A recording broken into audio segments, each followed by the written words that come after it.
কি মশাই, কি দেখছেন? সুন্দর না?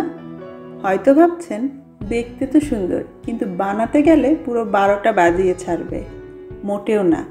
আজকের এই কারি পাফ বা আমার ভাষায় শাড়ি পরা সিঙ্গারা বানাতে আমাদের খুবই সাধারণ কিছু উপকরণ লাগবে। বাইরের ডোটা বানাতে আমাদের মাত্র 3টা উপকরণ লাগবে। তা হচ্ছে তেল, ময়দা আর লবণ।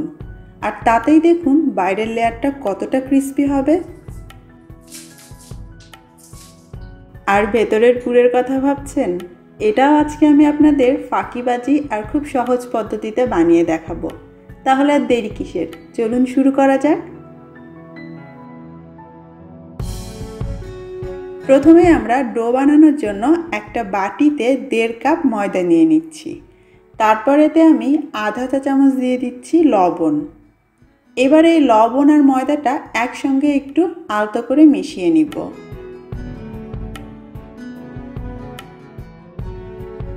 এবারে আমরা এর মধ্যে দিয়ে দিব 1/3 কাপ অর্থাৎ 80 ml তেল। নর্মাল যে সয়াবিন তেল আমরা খাই সেটাই দিতে হবে। আপনি যদি চান তাহলে বাটারও ব্যবহার করতে পারেন, আর বাটারটা দিলে ফ্রিজের ঠান্ডা বাটার দিতে পারেন। তবে বাটার ছাড়াই কত সুন্দর তেল দিয়ে বানানো যায় আজকে সেটাই দেখাবো। প্রথমে তেল আর ময়দা একসঙ্গে নেড়ে একটু মিশিয়ে নিব। যখন তেলের ভেজা ভাবটা কিছুটা কমে যাবে তখন আমরা হাত দিয়ে এটাকে মেখে নিব। হয়তো ভয় পাচ্ছেন যে কতটা তেল দেয়া হলো। আসলে এতটা তেল আপনাকে দিতেই হবে, পাফ পেস্ট্রি বলে কথা। যাই হোক, এখন একটু হাত দিয়ে ডলে ডলে ময়দা আর তেল ভালো করে মিশিয়ে নিব। অনেকটা ঝুরঝুরে হয়ে যাবে। আর এই যে দেখুন, একসঙ্গে মুঠো করলে পুরো একটা খামিরের মতো আটকে যাবে। এতখানি তেল আপনাকে দিতেই হবে। এবারে এর মধ্যে অল্প অল্প করে পানি দিয়ে একটা খামির মাখিয়ে নিতে হবে। পানিটা অবশ্যই ফ্রিজের ঠান্ডা পানি নিতে হবে। আর ময়দার প্রকারভেদে আপনার 3 থেকে 4 টেবিল চামচের মতো পানি লাগতে পারে। আমি পুরো 4 টেবিল চামচ পানি এতে দিয়ে দিলাম। তারপরে ততক্ষণ ধরে মাখতে থাকবো যতক্ষণ না একসঙ্গে জড়ো পাকিয়ে একটা খামির হয়ে যাচ্ছে। খুব বেশি মথার দরকার নেই, 2-3 মিনিট এভাবে আলতো করে মথে নিলেই হবে। আমাদের খামিরটা রেডি হয়ে গিয়েছে, দেখতেই পাচ্ছেন খুব বেশি স্মুথ কিন্তু হয়নি, একটু এবড়ো থেবড়ো আছে। তো এভাবেই আমরা এটাকে ঢেকে রেখে দিব 1 ঘন্টার জন্য। অবশ্যই 1 ঘন্টা সময় দিতে হবে। আর এই সময়ের মধ্যে আমাদের খামিরটা বেশ নরম হয়ে যাবে। খামিরটা হতে থাক, ততক্ষণে আমরা ফাঁকিবাজি একটা পুর বানিয়ে ফেলি। আজকের পুরটা আমি বানাচ্ছি রান্না করা গরুর মাংস এবং সেদ্ধ আলু দিয়ে। আমি এখানে 5টা ছোট সাইজের সেদ্ধ আলু নিয়েছি, সেই সঙ্গে 1 কাপের মতো রান্না করা সলিড মাংসগুলো তুলে নিয়েছি। তেল ঝোল বাদে জাস্ট শুধু মাংসগুলো নিয়েছি। অনেক সময় আমরা বাসায় গরুর মাংস বা অন্যান্য মাংস রান্না করি, তখন সলিড মাংসগুলো তুলে আপনি সহজেই এই পুরটা বানিয়ে নিতে পারবেন। এবারে একটা বাটিতে 1 কাপ নিয়ে নিচ্ছি পেঁয়াজ কুচি। পেঁয়াজগুলো আমি খুব বেশি মোটাও কাটিনি, আবার খুব বেশি পাতলাও কাটিনি। 4টা কাঁচা মরিচ মিহি কুচি করে নিয়ে নিলাম। স্বাদ মতো ঝালটা বাড়িয়ে দিতে পারেন, চাইলে শুকনো মরিচও দেওয়া যাবে। স্বাদ মতো লবণ দিয়ে দিচ্ছি, আমি 1 চা চামচ দিলাম। সেই সঙ্গে আধা টেবিল চামচ দিয়ে দিচ্ছি চটপটির মশলা। এই মশলাটা কিভাবে বানাতে হয় তার রেসিপি আমার চ্যানেলে আছে। আর যদি চটপটি মশলা না দিতে চান, দোকানের কেনা চাট মশলা অথবা ভাজা জিরের গুঁড়ো বা যে কোনো মাংসের মশলা দিতে পারেন স্বাদ বাড়াতে, চাইলে বাদও দেয়া যাবে। তারপর সমস্ত কিছু একসঙ্গে আলতো হাতে একটু চটকে মেখে নিতে হবে। এবারে এর মধ্যে সেই সেদ্ধ করা আলু এবং রান্না করা মাংস দিয়ে দিতে হবে।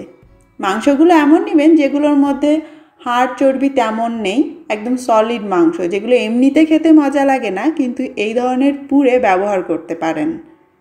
হাত দিয়ে একটু ছড়িয়ে নিলাম মাংসের আঁশগুলো, সেই সঙ্গে আলুগুলোকেও একটু ভেঙে নিব।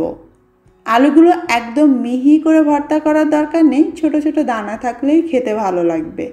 তারপরে এই সব কিছু একসঙ্গে আলতো হাতে নেড়ে চেড়ে মেখে নিতে হবে। ব্যাস, আমাদের পুর তৈরি। তবে আপনি চাইলে স্বাদ বাড়াতে এই পুরের মধ্যে ধনেপাতা কুচি, লেবুর রস, বিট লবণ এগুলোও দিতে পারেন। 1 ঘন্টা পরে এইবার আমরা খামিরটা দেখে নিব। দেখতেই পাচ্ছেন আমাদের খামিরটা কিন্তু বেশ নরম হয়ে গিয়েছে। এবার খামিরটাকে আলতো হাতে এইভাবে একবার একটু মথে নিব, খুব বেশি মথার দরকার পড়বে না। তারপর এটাকে ছোট ছোট 6 থেকে 7টা ভাগে ভাগ করে নিচ্ছি। ছোট করে ভাগ করে নিচ্ছি, এতে করে আমাদের বেলতে সুবিধা হবে। আমি এখানে টোটাল 7টা ভাগ করে নিলাম। এর ভেতর থেকে একটা ভাগ আমি এখন তুলে নিচ্ছি, আর বাকিগুলোকে এইভাবেই ঢেকে রাখবো যাতে ওপরটা ড্রাই না হয়ে যায়।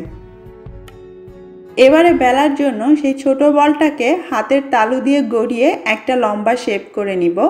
তারপর সেটাকে আলতো করে চেপে লম্বা করেই বেলে নিতে হবে। সিঙ্গারা বানানোর সময় আমরা ডো যেমন একটু লম্বা রুটির মতো করে বেলি, সেভাবেই বেলতে হবে। খুব বেশি যে পাতলা করে বেলতে হবে তা নয়, নর্মাল রুটি আমরা যেমন পাতলা করে বেলি সেরকম বেললেই চলবে।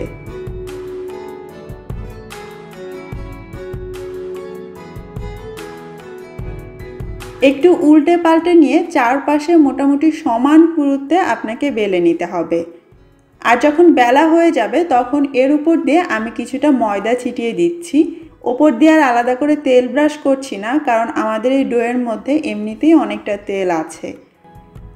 এবারে আমরা এক পাশ থেকে মুড়িয়ে আবারও একটা সিলিন্ডারের মতো করে গড়ে নিব। তারপর আবারও হাত দিয়ে একটু চেপে চেপে এইভাবে লম্বা করে এটাকে বেলে নিতে হবে। এইবারও আমরা নর্মাল রুটির মতো পাতলা করে এটাকে বেলে নিব। এই পর্যায়ে আমি আর এতে কোনো ময়দার গুঁড়ো ছিটাচ্ছি না, তবে আপনি চাইলে কিছুটা তেল ব্রাশ করে ময়দার গুঁড়ো ছিটিয়ে দিতে পারেন। এবং আগের মতোই এক পাশ থেকে মুড়িয়ে একটা লম্বা সিলিন্ডার বানিয়ে নিচ্ছি। কোনো পাশে যদি মনে হয় একটু বেশি মোটা থেকে গিয়েছে তো সেটা আপনি আর একটু বেলে পাতলা করে নিতে পারেন। চারপাশে দিয়ে একটু চেপে চেপে সমান করে নিতে হবে যাতে কোণাগুলো বের না হয়ে থাকে।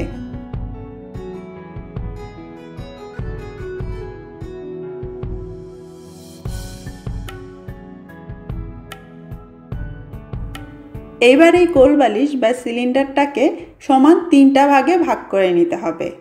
তো আমরা যে 7টা বল বানিয়েছিলাম সেই 7টা বল থেকে প্রতি বলে 3টা করে আপনি এরকম গোল গোল চাকা কেটে নেবেন। লেয়ারগুলো নিশ্চয়ই দেখতে পাচ্ছেন। এখন সাথে সাথে এটাকে বেলতে গেলে আপনার বেলতে একটু অসুবিধা হবে, তাই একবারে সবগুলো এইভাবে চাকা কেটে নিয়ে প্রথম দিকে যে চাকাগুলো কেটেছিলেন, অর্থাৎ যেটা আপনার প্রায় 5-10 মিনিট আগে বানানো হয়েছে সেটাকে বেলুন, তাহলে বেলতে সুবিধা হবে, ওটা আবার ছোট হয়ে আসবে না। আর বেলার জন্য আপনার মোটামুটি আমরা নর্মাল রুটি যেমন পাতলা করে বেলি সেভাবেই বেলতে হবে। তারপরের মাঝখানে একটু পুর দিয়ে দিতে হবে, যতটুকুন ধরে আপনি যতটা গোল করেছেন সেই হিসাবে আপনাকে পুরটা দিতে হবে, এবং চারপাশ থেকে সুন্দর করে সিল করে দিতে হবে। আর মাঝখানের যে লেয়ারওয়ালা ভাজওয়ালা অংশটা সেটা দেখবেন একদম মাঝ বরাবরই পড়বে। ভাজটা করব আমরা পুলি পিঠার মতো, কিন্তু ভাজা হলে যখন এই ভাঁজগুলো খুলে যাবে তখন দেখতে অনেকটাই সিঙ্গারার মতো হয়ে যাবে।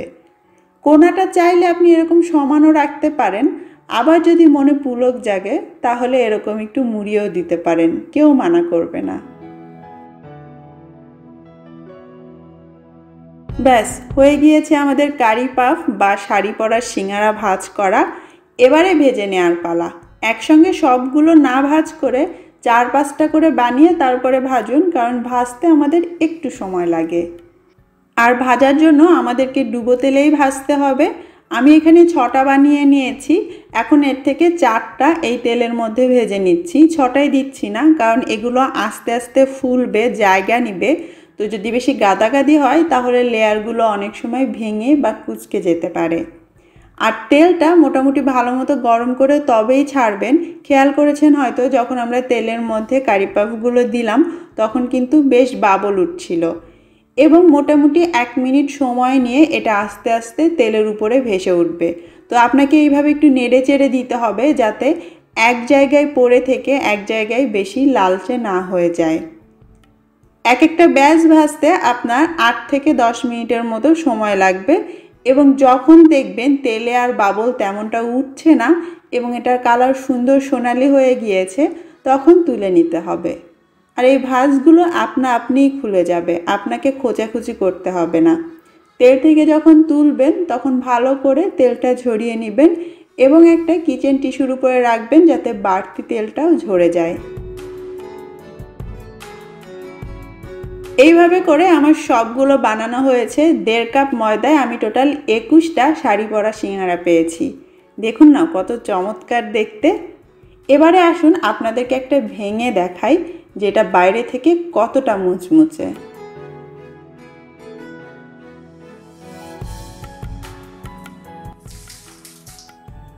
শব্দটা শুনে নিশ্চয়ই আন্দাজ করতে পারছেন যে এটা কতটা মুচমুচে হয়েছে। আশা করছি আমার আজকের রেসিপি আপনাদের ভালো লেগেছে। কতটা ভালো লাগলো সেটা কমেন্ট করে অবশ্যই আমাকে জানাবেন। বিদায় নিচ্ছি। আল্লাহ হাফেজ।